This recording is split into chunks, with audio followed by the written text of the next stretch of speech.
kuota khusus ini kan datang dari pemerintah Arab Saudi. Itu sesudah persiapan haji udah selesai. Di akhir-akhir masa. Iya. Menjelang kan waktu itu November kan. Ya. November. Presiden pulang dari Saudi bilang ada jatah 20.000. Tapi kan belum ada surat resmi, baru wacana. Nah kalau gitu 20.000, padahal kalau mau membentuk jamaah-jamaah baru itu kan harus dia menyediakan tempatnya di mana. Pada waktu itu tempat setiap orang itu, satu orang itu 0,8 meter jatahnya dari space yang tersedia itu. Kalau ditambah lagi 20.000 terus gimana gitu kan. Suratnya belum resmi ada dari Arab Saudi. Gimana mau terus dibagi dengan rumus itu.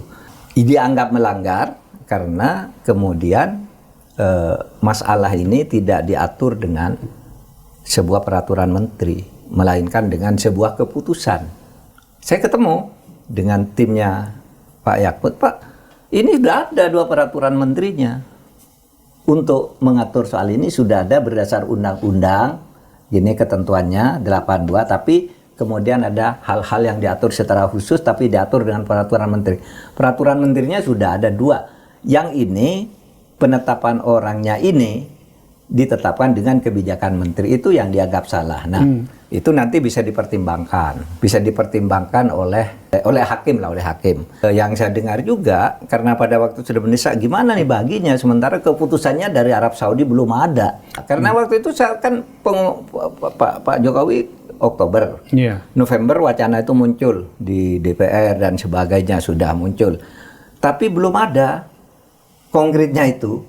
Baru sesudah itu kan, loh ini sudah ada barangnya, ini semuanya sudah settle lah, sudah bagus nih mau diapain kan gitu. Sehingga pada waktu itu yang ketika dikonsultasikan ke presiden, bagus juga, presiden niatnya bagus juga, ya sudahlah, ini sudah mendesak gini, biar swasta juga ikut membantu, bagi 2 aja kesempatan Presiden Jokowi. Tapi maksudnya bukan untuk diperdagangkan, karena sudah mendesak agar swasta juga ikut membantu mencari.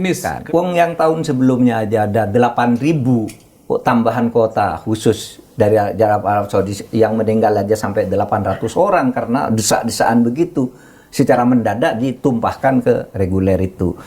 Nah, saya tidak bermaksud membenarkan Yakut gitu ya, tetapi fakta-fakta ini supaya didalami oleh hakim. Tetapi juga Yakut harus diperlakukan dengan adil juga gitu. Mungkin ya teman-teman KPK benar juga, tapi pembelaan Yakut itu karena dokumen-dokumennya dia lengkap.